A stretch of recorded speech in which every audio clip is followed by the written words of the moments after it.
Hello friends, welcome to Sneha's cooking diary. இன்றைக்கி நம்ம beef fry செஞ்சுக்கலாம்.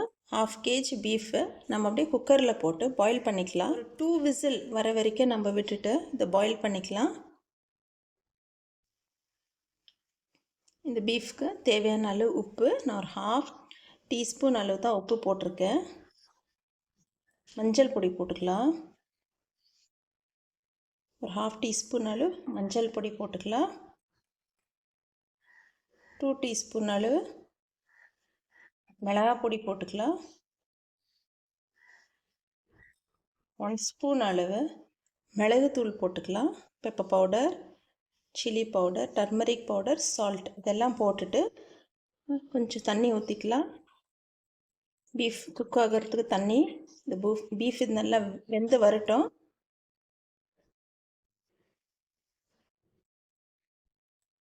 ஒன் கிளாஸ் வாட்டர் தான் ஊற்றிருக்கேன், போதும் அது குக் ஆகிறது. க்ளோஸ் பண்ணிவிட்டு 2 விசில் விடலாம்.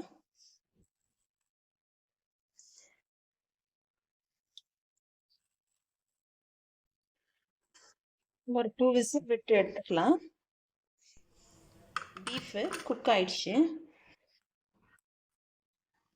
எனக்கு 8 மினிட்ஸ் ஆச்சு இது குக் ஆகிறதுக்கு. நான் ஒரு 2 to 3 விசில் தான் விட்டேன். 8 மினிட்ஸ் ஆச்சு. இப்போ இதிலேருந்து எடுத்து செப்பரேட் பண்ணிக்கலாம். பீஃப் மட்டும் செப்பரேட்டாக எடுத்து ஒரு பிளேட்டில் வச்சுக்கலாம். நான் 2 விசில் விட்டேன், அது 8 மினிட்ஸ் ஆச்சு. நம்ம குக் பண்ண பீஃபை கட் பண்ணிக்கலாம். சூடாக இருக்குது, கொஞ்சம் ஆற விட்டுட்டு கூட கட் பண்ணிக்கலாம்.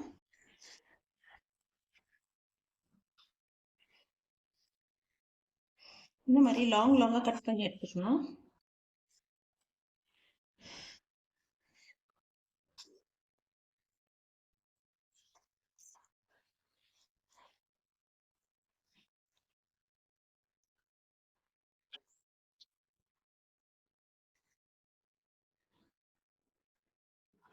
இந்த மாதிரி லாங்காக கட் பண்ணி எடுத்து அதே மாதிரி கட் பண்ணி எடுத்துக்கலாம். பாருங்கள், எல்லாத்தையும் இந்த மாதிரி லாங்காக கட் பண்ணிக்கணும். ஒரு கண்டெய்னரில் ட்ரான்ஸ்ஃபர் பண்ணிக்கலாம். நம்ம பீஃப் ஃப்ரைக்கு மேரினேட் பண்ணிக்கலாம். 1 ஸ்பூன் ஜிஞ்சர் கார்லிக் பேஸ்ட் போட்டுக்கலாம். 1/2 ஸ்பூன் சால்ட், ஆல்ரெடி குக் பண்ணும்போது நம்ம 1/2 ஸ்பூன் சால்ட் போட்டுருக்கோம். 2 spoon chilli flakes, 2 spoon chili flakes, 1 pinch of turmeric powder, 1 teaspoon pepper powder,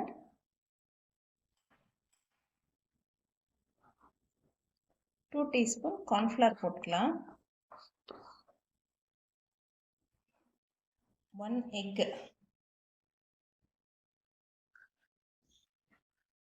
1 spoon அளவு லெமன் ஜூஸ் போட்டுக்கலாம்.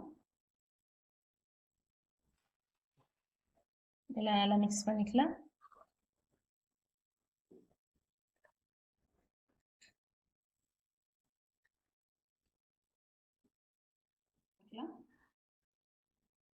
இன்னும் கூட ஒரு 1 ஸ்பூன் அளவு கார்ன்ஃப்ளவர் போட்டுக்கலாம்.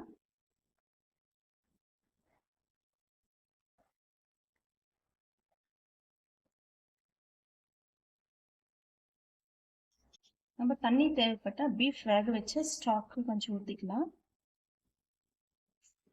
பீஃப் குக்கரில் வேக வச்சு அந்த ஸ்டாக் வாட்டர் கொஞ்சம் ஊற்றிக்கலாம். இதுக்கு மேரினேட் ஆகட்டும். ஒரு 1 hour நம்ம ஃப்ரிட்ஜில் வைக்கலாம். அவ்வளோதான், நல்லா மிக்ஸ் பண்ணிவிட்டோம். இப்போ ஃப்ரிட்ஜில் வச்சுக்கலாம். நம்ம பீஃபு ஃப்ரிட்ஜில் மேரினேட் பண்ணி வச்சது 1 hour ஆயிடுச்சு. இப்போ அது ஃப்ரை பண்ணிக்கலாம். அதுக்கு முன்னாடி 1 ஸ்பூன் அளவு சோம்பு பவுட்ரு போடுறேன். சோம்பு பொடி போட்டு மிக்ஸ் பண்ணிக்கலாம். இந்த சோம்பு தூள் இப்போ எதுக்கு போடுறேன்னா, நம்ம ஃப்ரை பண்ணும்போது பீஃப் ரொம்ப நல்ல ஒரு ஸ்மெல் வரும். இது நல்லா மிக்ஸ் பண்ணிக்கலாம். ஒரு கண்டெய்னர் கடாயில் ஆயில் வச்சுருக்கேன், ஆயில் ஹீட் ஆகட்டும். நம்ம பீஃபு 1 hour ஃப்ரிட்ஜில் வச்சது நல்லா மேரினேட் ஆகிருக்கு. கடாயில் ஆயில் நல்லா ஹீட் ஆகிருக்கணும். இப்போ நம்ம மேரினேட் பண்ணி வச்ச பீஃப் கடாயில் போட்டுக்கலாம்.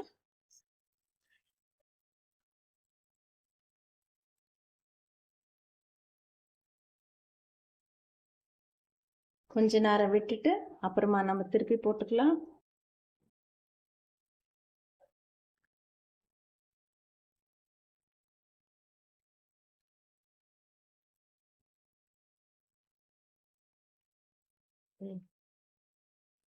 ஃப்ரை ஆகட்டும். நம்ம பீஃப் இப்போ திருப்பி போட்டுக்கலாம்.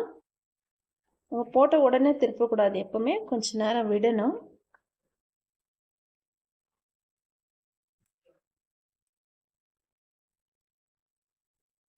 திருப்பி போட்டு இன்னும் கொஞ்சம் ஃப்ரை ஆகட்டும்.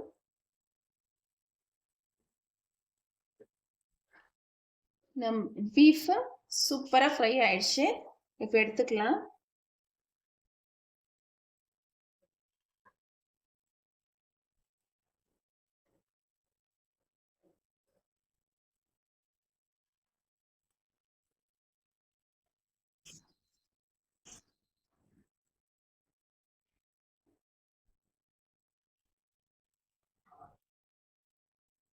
இந்த மாதிரி பீஃப் ரெசிபி நீங்கள் செஞ்சு சாப்பிட்டு உங்களுக்கு பிடிச்சிருந்தா உங்கள் ஃப்ரெண்ட்ஸ் ரிலேட்டிவ்ஸ்க்கெல்லாம் ஷேர் பண்ணுங்கள் ஃப்ரெண்ட்ஸ்.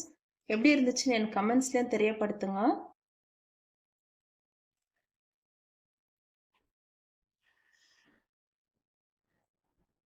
கொஞ்சம் பச்சை மிளகா, கறி லீவ்ஸ் ஆயிலில் போட்டு ஃப்ரை பண்ணி எடுத்துக்கலாம்.